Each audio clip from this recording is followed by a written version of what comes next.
And the Australian government's latest bid to stabilise relations with China, Australian Foreign Minister Penny Wong is on her way to Beijing. Wong is travelling to China for the first dialogue of its kind since 2018 as the Albanese government attempts to repair strained bilateral relationship.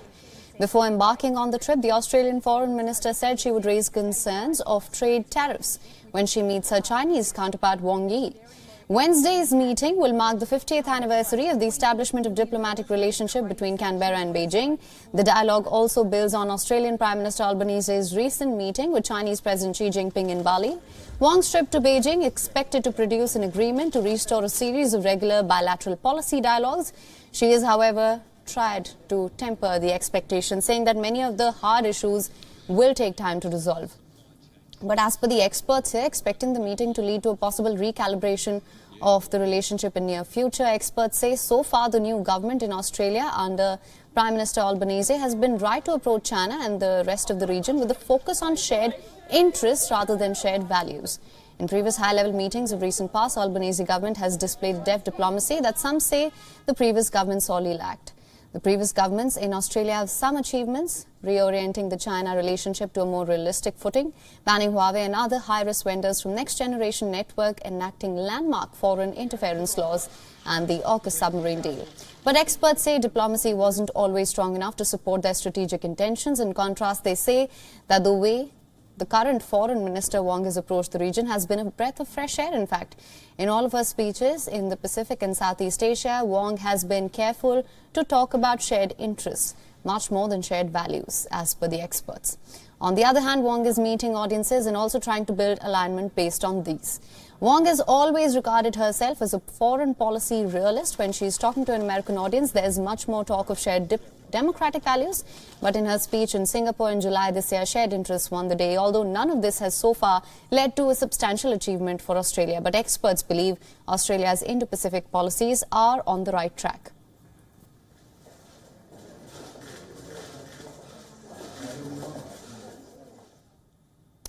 For more on this, we're now being joined by journalist Bang Shah from Melbourne, who is supervising producer of ABC Chinese. He is a producer and reporter at ABC Asia Pacific Newsroom. Thank you so much for joining us on this broadcast. Now, my first question to you, what are some of the most likely issues to come up during this meet? As per the Australian Foreign Minister, she would also raise concerns with China over trade tariffs. How do you see the discussions panning out here?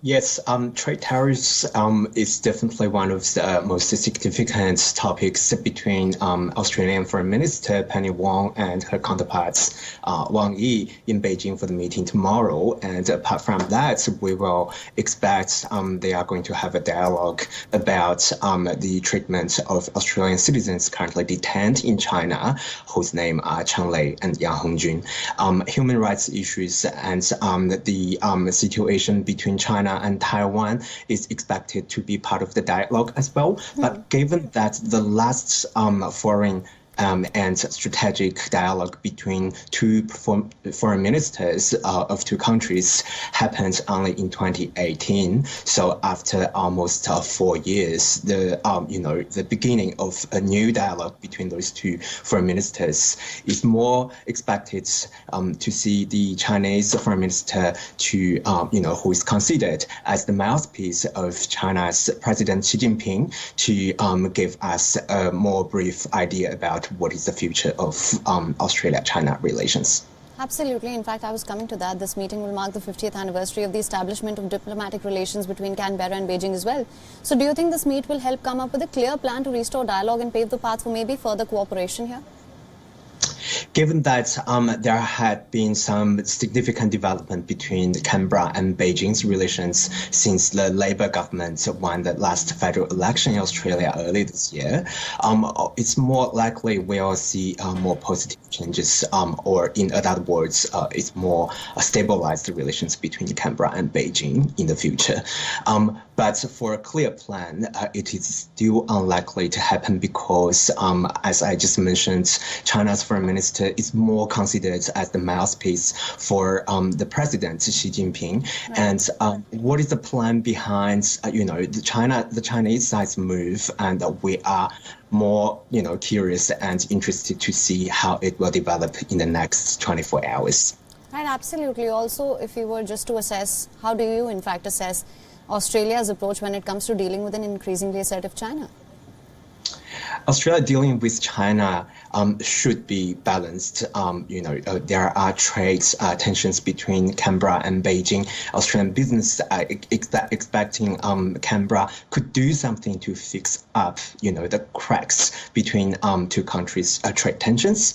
But at the same time, the human rights abuse and all of those issues around the detention of Australian citizens in China can be concerning for many living in this country as well. So for Canberra's move, as far as we can see, all of the dialogues and all of the conversations they had and media releases are more pointing out a more symbolic kind of like a scenario between two countries at the moment. We haven't seen any, substantial move between two governments. But having the fact, what is most likely more interesting to myself is that Foreign Minister Penny Wong and her Chinese counterpart Wang Yi had almost, this is the third meeting between them in the last 6 months, and plus also, one phone calls between them. That is unprecedented. And I think from the Chinese side, we have seen that the Chinese President Xi Jinping has, got his historic third term earlier this year, and that made his foreign policies more relaxed. So in this, kind of perspective, we will expect there would be more dialogue between China and Australia, and we might also expect the Prime Minister Albanese and President Xi to exchange congratulatory messages for the anniversary of China-Australia relations tomorrow or the day after. All right. Well, Mr. Bang Shah, thank you so much for joining us on this broadcast with all your insights on this. Thanks for having me.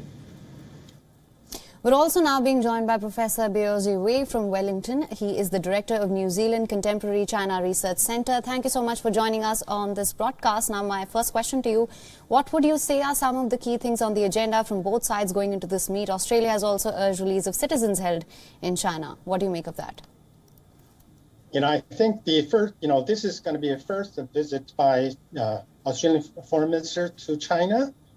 In 6 years, I think there's going to be they're very tentative, and they are going to test the water and see what is going on. But I think this is a mutually beneficial for Australia and China, because on the mind of the Prime Minister Albani, there are three priorities: trade, trade, and trade, because China is largest trading partner of Australia, taking about 1/3 of the total foreign trade of the country. And China's mind, on the mind of Chinese President Xi Jinping is three priorities as well. That's economy, economy, and economy. And they just had two major meetings on Chinese economy. One about in the Politburo meeting, and then followed by another major called Central Economic Work Conference, of a major conference just took place a few days ago. So the focus of both countries are economic relations, not so much on these security issues. So I think this is going to be a good start for both countries, because they are both desperately need each other. All right. So when it comes to restoring dialogue with Australia, what sort of an approach can we expect from Beijing? I think what they are going to do is to set up a framework of a future dialogues along the way. So this time around, I think they're going to have a lot of rhetoric, kind of issues to going back and forth in terms of the trade issues, how we're going to resolve this issue, human rights issues, and also detention issue, and so on and so forth. But I think, in the end, it will have to be on the economic cooperation between two countries. All right. So on both sides, do you think this meet can provide a clear direction for the way forward? In what areas can we see a scope of further cooperation? Well, I think the trade actually that's the easier part, because basically the trade has been being more or less blocked by the China's on unilaterally, Australia does not rely on China's supply chain for a lot of products, so therefore the trade is just can go ahead if the both sides decided to agree on they are going to improve their relations, especially trade relations. Australian goods will go to China almost like as soon as possible.